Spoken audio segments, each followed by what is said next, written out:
नमस्कार मेरे प्रिय भक्तों।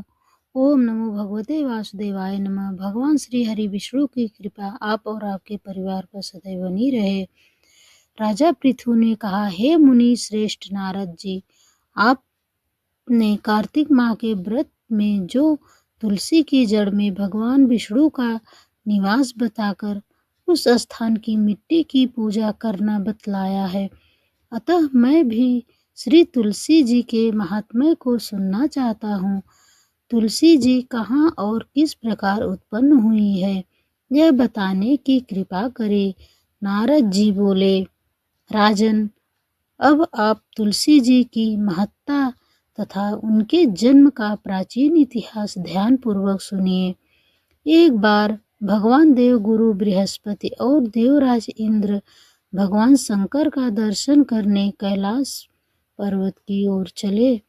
तब भगवान शंकर ने अपने भक्तों की परीक्षा लेने के लिए जटाधारी दिगंबर का रूप धारण कर उन दोनों के मार्ग में अवरोध उत्पन्न किया।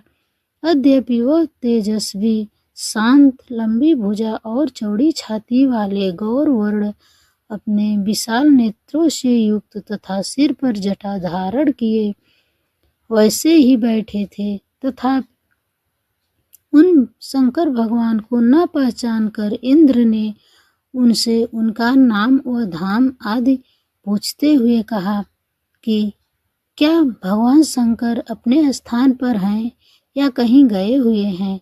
इस पर तपस्वी रूप भगवान शिव कुछ नहीं बोले। इंद्र को अपने त्रिलोकीनाथ होने का गर्व था। उसी अहंकार के प्रभाव से वह चुप किस प्रकार रह सकता था। उसने क्रोधित होते हुए उस तपस्वी को घुड़क कर कहा, अरे, मैंने तुझसे कुछ पूछा है और तू उसका उत्तर भी नहीं देता।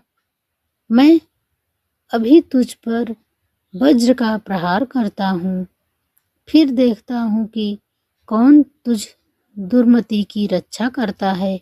इस प्रकार कहकर जैसे ही इंद्र ने उस जटाधारी दिगंबर को मारने के लिए हाथ में वज्र लिया, वैसे ही भगवान शिव ने वज्र सहित इंद्र का हाथ स्तंभित कर दिया और विकराल नेत्र कर उसे देखा। उस समय ऐसा प्रतीत हो रहा था कि वह दिगंबर प्रज्वलित हो उठा है और वह अपने तेज से जला देगा। भुजाएं स्तंभित होने के कारण इंद्र दुखित होने के साथ साथ अत्यंत कुपित भी हो गया, परंतु उस जटाधारी दिगंबर को प्रज्वलित देखकर भगवान बृहस्पति देव जी ने उन्हें भगवान शंकर जानकर प्रणाम किया और दंडवत होकर उनकी स्तुति करने लगा।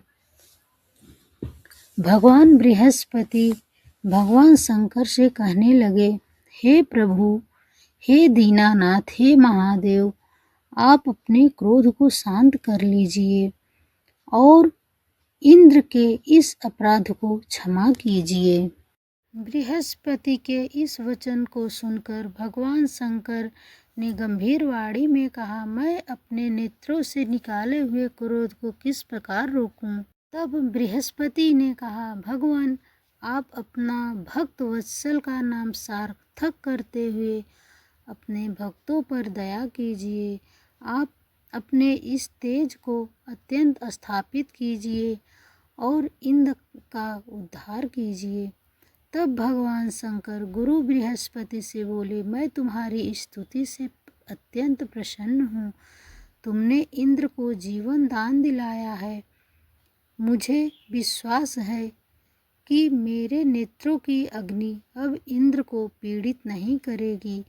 बृहस्पति से इस प्रकार कहकर भगवान शिव ने अपने मस्तक से निकाले हुए अग्निमय तेज को अपने हाथों में ले लिया और फिर उसे क्षीर सागर में डाल दिया। तत्पश्चात भगवान शंकर अंतर ध्यान हो गए। इस समय इस प्रकार जिसको जो जानने की कामना थी उससे जानकर इंद्र तथा बृहस्पति अपने अपने स्थान को चले गए।